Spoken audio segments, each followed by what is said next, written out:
नमस्कार दोस्तों, मानव अधिकार दिवस के ऊपर आज हमारी आशाएं माताएं जो आशा वर्कर का काम करती हैं वो सरकार के सामने, भारत सरकार के सामने और हरियाणा सरकार के सामने अपनी मांगे रख रही हैं। जो उनके काम के अनुसार उनको जो वेतन नहीं मिल रहा उससे भी परेशान हैं और जो सरकार सुविधाएं दे रही है वो ना के बराबर दे रही हैं।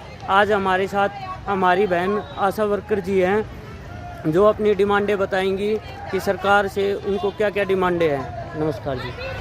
नमस्कार जी, मैं अनीता आशा वर्कर यूनियन की जिला की प्रेसिडेंट हूँ। हम आज मानव अधिकार जो दिवस है इस पे हम अपनी आशा वर्करों जो है अपनी मांगों को लेकर आज प्रदर्शन कर रहे हैं। और आपकी कौन सी डिमांड जो प्रमुख है जो सरकार के सामने आप रखना चाहोगे? हमारी आशाओं की ये डिमांड है। डिमांड तो क्या, डिमांड तो पुरानी है। आशा जैसे काम करती है, 24 घंटे काम करती है। कोविड में भी आशाओं ने फ्रंट लाइन में काम किया है और आशाओं ने जो फ्रंट लाइन में काम किया है उसको देखते हुए, आशाओं के काम की सराहना करते हुए WHO ने भी आशाओं को वर्ल्ड हेल्थ ऑर्गेनाइजेशन ने भी आशाओं को हेल्थ ग्लोबल का अवार्ड दिया है। और हमारे जो अमिताभ बच्चन है उन्होंने भी आशाओं के काम की बहुत सी सराहना की है। इस सराहना को देखते हुए आशाओं को कि हम जब वेतन की बात करें, ये तुच्छ मानदेय में काम करने वाली महिलाएं हैं। सभी महिलाएं गरीब परिवारों से हैं। इनकी ना तो कोई सामाजिक सुरक्षा है। हम सरकार से मांग करते हैं कि इनका ना कोई ये PF है, ना कोई सामाजिक सुरक्षा है, ना कोई इनको स्वास्थ्य सेवाएं कोई मुहैया सरकार करवा रही है। सरकार का जो जितना भी स्वास्थ्य का काम है, वैसे तो सरकार बता रही है आशाओं को कि भी आशाएं सरकार की रीढ़ की हड्डी है। आशाएं सरकार की रीढ़ की हड्डी हैं और आशाएं जब सरकार की रीढ़ की हड्डी, तो पहले रीढ़ की हड्डी को सरकार मजबूत करे और सरकार रीढ़ की हड्डी को जब मजबूत करेगी तो सरकार ये स्वास्थ्य विभाग हमारा वैसे ही मजबूत हो जाएगा। हम सरकार से मांग करते हैं कि पहला सरकार आशाओं की मांगों पर विचार करे और उनको आशाओं तक पहुंचाने का सरकार काम करे। और अभी एक आया था कि आशाओं ने जो चुनाव लड़े हैं, पंच, सरपंच और अपने ब्लॉक समिति, जिला पार्षद के, आशाओं एक जब सरकार से मांग करते हैं आशाओं के वेतन की, तो सरकार कह रही है कि भी आशाएं तो वॉलंटियर हैं, एक वॉलंटियर के रूप में आशाएं काम कर रही हैं। तो अगर एक वॉलंटियर के रूप में आशाएं काम कर रही हैं तो उनको अब ये लेटर दिए जा रहे हैं कि भी आशाओं को एक ही पद पर आ जाए, या तो आशाओं के पद पर आ जाए, या फिर पंच, सरपंच या ब्लॉक समिति या जिला पार्षद के पद पर आ जाए। तो ये आशाओं ने आंगनवाड़ी ने भी लड़ी है पहले केस, और आंगनवाड़ी का भी काम। मेरा एक क्वेश्चन है आपसे कि सरकार जो आयुष्मान कार्ड की लिस्ट दे रही है आपको, क्या हमारी सभी आशा वर्करों का आयुष्मान कार्ड में नाम है? किसी भी आशा वर्कर का आयुष्मान में कार्ड में नाम नहीं है।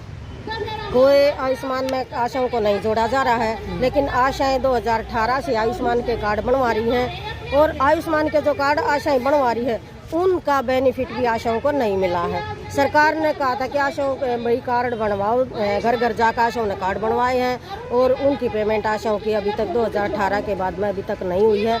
और अभी नई लिस्ट फिर आ गई है, फिर आशाएं कार्ड बनवाने लग रही हैं, लेकिन सरकार उसका मानदेय नहीं दे रही है। हमारे साथ आशा वर्कर जिला अध्यक्ष सोनीपत पूनम जी हैं जो कि अपनी डिमांडें बताएंगी जो सरकार के सामने रख रही है, भारत सरकार के सामने। और जो सोनीपत प्रशासन है वो भी उस बात पर ध्यान दे। हमारी आशा वर्कर माताएं बहनें जो लगी हुई हैं, आप देख सकते हैं हमें जो आई हुई हैं, इनकी परेशानी बहुत ज़्यादा है। तो सरकार को इसकी तरफ स्पेशल ध्यान देना चाहिए। हमारे साथ पूनम जी बताएंगी जो उनकी स्पेशल मांग है, जिसके लिए आज इन्होंने ये मानव अधिकार दिवस के ऊपर जो इनके अधिकार है सरकार नहीं दे रही है, इसके ऊपर क्या कहेंगे? आज मानव दिवस के अवसर पर हम कहना चाहते हैं कि सरकार को हम जगाना चाहते हैं कि हम भी इसी देश के नागरिक का हिस्सा है, तो हमारे भी अधिकार हैं। हमें जैसे हमें आशा वर्कर समाज सेवी के नाम से मतलब जाना जाता है। और सरकार हमारे से अनाज शनाब जो भी सारे काम हैं किसी भी तरह के आशा वर्करों के ऊपर थोप जाते हैं, जिसका हमें अच्छे से मानदेय नहीं मिलता। एक तो सरकार हमें कहती है कि मतलब कि दूसरा काम ना करे, कोई भी हम दूसरा काम करते हैं तो हमारे ऊपर वर्डन आता है कि आशा वर्कर का काम छोड़ दो। जैसे अभी बहनों ने जैसे चुनाव लड़े हैं पंचायत के अंदर, उनके अंदर भी दबाव है कि 1 महीने का तुम्हारा मतलब जो हार भी गई, जिन्होंने चुनाव लड़ा उनका भी वर्डन है कि 1 महीने की पेमेंट काटी जाएगी। जो जीत गया है उन पर दबाव है कि तुम रिजाइन दो, एक ही काम करो, ये करो या पंचायत में रहो। लेकिन हम सरकार को जगाना चाहते हैं। हमने कोविड के अंदर अपनी जी जान से बढ़कर हमने काम किया। सरकार ने 5,000 की एक मुफ्त मतलब देने की जो घोषणा की थी वो लगभग सभी डिपार्टमेंटों में मिल गई है जो सरकार ने घोषणा की थी, लेकिन आशा वर्करों को नहीं मिली। हम सरकार से ये भी कहना चाहते हैं कि हमारी मांग है, जो हमारी कटौती है इसी मानव दिवस के अवसर पे जो हमारी कटौती की गई है हमारे मानदेय में, उसको बहाल किया जाए। हमारी 50% जो हमारा काट रखा है 2018 में काट दिया गया था, उसको दिया जाए। और रही बात ये आयुष्मान भारत का जो काम हमारे ऊपर थोपा जा रहा है, 2018 से आज तक सरकार ने किया था कि एक मेंबर के ऊपर पर मेंबर का जिसका भी बनवाओगे तो 10 रुपये आशा वर्करों को मिलेंगे। आज तक 1 पैसा नहीं मिला। और अब उससे भी ज़्यादा भारी बर्डन आया हुआ है आशा वर्करों के ऊपर, और कह रहे हैं कि पिछला पैसा तो हम नहीं देंगे। तो हम क्या किस मुद्दे से उस काम को करवाए जो हमारे साफ साफ सरकार मना कर रही है कि पिछला पैसा हम नहीं देंगे, ये दे देंगे। तो हम कैसे मान ले सरकार को ऐसे। आप एक स्वास्थ्य विभाग में काम करते हैं, क्या आपके परिवार को सरकार ने पूरी तरह से स्वास्थ्य की गारंटी दे रखी है कि आपकी फैमिली के ऊपर अगर कोई भी बीमारी आ जाती है, क्या सरकार ने आपको जैसे ESI वगैरह कटता है, इंश्योरेंस किसी टाइप का, या आयुष्मान कार्ड में किस प्रकार की कोई सुविधा दे रखी है? अभी तक हमारी सरकार की तरफ से कोई सुविधा नहीं है। किसी आशा वर्कर का मान लो आयुष्मान भारत के कार्ड में नाम आया है तो वो आम जनता की तरह से आया, लेकिन ऐसा नहीं है कि जितनी भी आशा वर्कर आज कार्यरत है करता है उनका सबका नाम आया।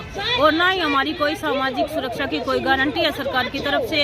हम चाहे रात को डिलीवरी लेके जाए, चाहे हम दिन में जाए, हमारे साथ एक्सीडेंट हो जाए, कोई भी मिसबिहेव हो जाए, कुछ भी हो जाए, हमारी कोई गारंटी नहीं है सरकार की तरफ से, कोई भी हमें सुरक्षा नहीं दी गई है। जो चुनाव आयोग कहता है कि आज़ाद भारत में कोई भी चुनाव लड़ सकता है, तो ये हरियाणा सरकार इसके ऊपर आपके ऊपर क्यों दबाव बना रही है? इसके ऊपर आप क्या कहेंगे कि जैसे कि आशा वर्कर चुनाव नहीं लड़ सकती, तो इसके ऊपर आपका क्या कहना है? मतलब कि ये हमने हमारी जैसे परियोजना वर्कर है, हम आंगनवाड़ी है, मिड डे मील है और आंगनवाड़ी है, लेकिन आंगनवाड़ी ने एक बार इलेक्शन लड़ा था तो उस बार हमने लड़के कोर्ट तय ये लिखवा के ले लिया था कि ये परियोजना वर्कर हैं, ये कोई मतलब ये कोई नौकरी नहीं है, कोई पक्की नौकरी नहीं है, ये इलेक्शन लड़ सकती हैं और ये रह सकती हैं, मतलब दोनों कामों पे अपना कर सकती हैं, ये कोई बात नहीं है। लेकिन आज सरकार उस कोर्ट के फैसले को भी मानने से इनकार कर रही है। इसके ऊपर आप सरकार के ऊपर आपकी लास्ट डिमांड क्या रहेगी, जो आपकी मुख्य मांग है? हमारी मुख्य मांग तो ये है कि हमारा फिक्स वेतन किया जाए, जैसे न्यूनतम वेतन है 25,000 लगभग लागू किया जाए हमारा सरकार से, हमारी यही मांग है। और हमें सामाजिक सुरक्षा की गारंटी हो और हमें मजदूर कम से कम हमें कर्मचारी का दर्जा ना दे तो सरकार मजदूर तो मान ले। आज मानव दिवस के अधिकार दिवस पे हमारी यही मांग है सरकार से कि हमारी भी जैसे एक तरह से हमारी मजदूरों में भी गिनती नहीं कर रही है सरकार, और काम हम इतना कर रहे हैं कि मतलब कि 50,000 अगर सैलरी करे तो भी हमें कम लगेगी, क्योंकि हमारी 24 घंटे की गारंटी है, कोई हमारे पास कोई टाइम नहीं है, कुछ नहीं है। और सरकार ने हमें दिए थे फ़ोन और सिम दे रखी है और डाटा, वो हमारे लगभग फ़ोन मतलब अब 50% मैं कह सकती हूँ कि हमारे फ़ोन सब आशा वर्करों के वे बंद हो चुके हैं, क्योंकि वो बहुत ही लो क्वालिटी के थे।